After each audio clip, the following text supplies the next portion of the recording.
দক্ষিণবঙ্গ জুড়ে বজ্রপাতের সতর্কতা।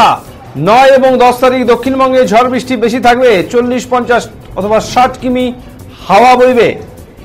এছাড়া কিছু জায়গায় বজ্রপাতের তীব্রতা থাকবে। বজ্রপাতের সময় গাছ বা বিদ্যুৎ খুঁটির নিচে থাকতে বারণ, ছাদের নিচে থাকতে বলা হচ্ছে। কলকাতা সহ পার্শ্ববর্তী এলাকায় ঝড় বৃষ্টি থাকবে 4-5 দিন। উত্তরবঙ্গের তুলনামূলক বৃষ্টি কম হবে, সাথে 30-40 কিলোমিটার বেগে হাওয়া বইবে।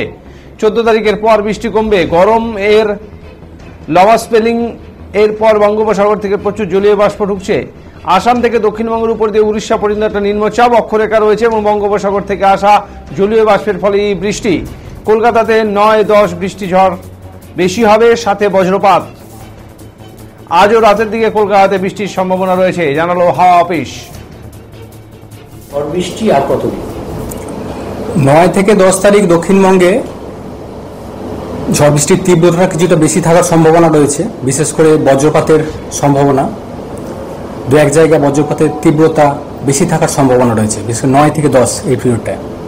দমকা হাওয়া থাকার সম্ভাবনা রয়েছে, কোথাও কোথাও 40 থেকে 50 বা 60 কিলোমিটারও প্রতি ঘন্টায় থাকার সম্ভাবনা দু এক জায়গায়। বৃষ্টিপাত মেনলি মাঝারি ধরনেরই থাকার সম্ভাবনা। লোকালাইজ দু এক জায়গায় ভারী বৃষ্টির সম্ভাবনা থাকছে, মানে লোকালাইজ ধরনের এই 9 থেকে 10 এই পিরিয়ডটার ভিতরেই। মেন কনসার্নটা হচ্ছে থান্ডারস্টর্ম অ্যাক্টিভিটি, দমকা হাওয়া, সেই সাথে বজ্রপাতের তীব্রতা বেশি থাকার সম্ভাবনা। তারপরেও 11 থেকে 13 তারিখ বৃষ্টিপাতের সম্ভাবনা থাকবে, তবে তীব্রতা, যেটা বজ্রবিদ্যুতের তীব্রতা বা দমকা হাওয়ার তীব্রতা, সেটা ধীরে ধীরে কমবে। কলকাতা পার্শ্ববর্তী অঞ্চলে বৃষ্টিপাতের সম্ভাবনা থাকছে আগামী 4-5 দিন।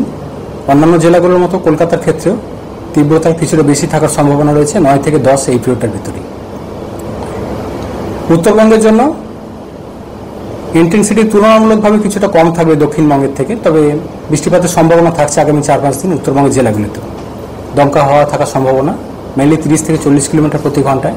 কিছুটা বেশি থাকবে দক্ষিণবঙ্গের সংলগ্ন জেলাগুলি রয়েছে, অর্থাৎ মালদা, দক্ষিণ দিনাজপুর, উত্তর দিনাজপুর এই সাইডটা। তাপমাত্রার উল্লেখযোগ্য খুব একটা পরিবর্তন থাকবে না আগামী 4-5 দিন। তারপর আস্তে আস্তে বৃষ্টিটা যখন কমে যাবে, বৃষ্টিটা বন্ধ হয়ে গেলে তারপর তাপমাত্রা আবার কিছুটা বাড়বে। 12 তারিখের পর কি আবহাওয়ার পরিবর্তন? মোটামুটি 12-13 তারিখ পর্যন্ত বৃষ্টিপাতের সম্ভাবনা থাকছে।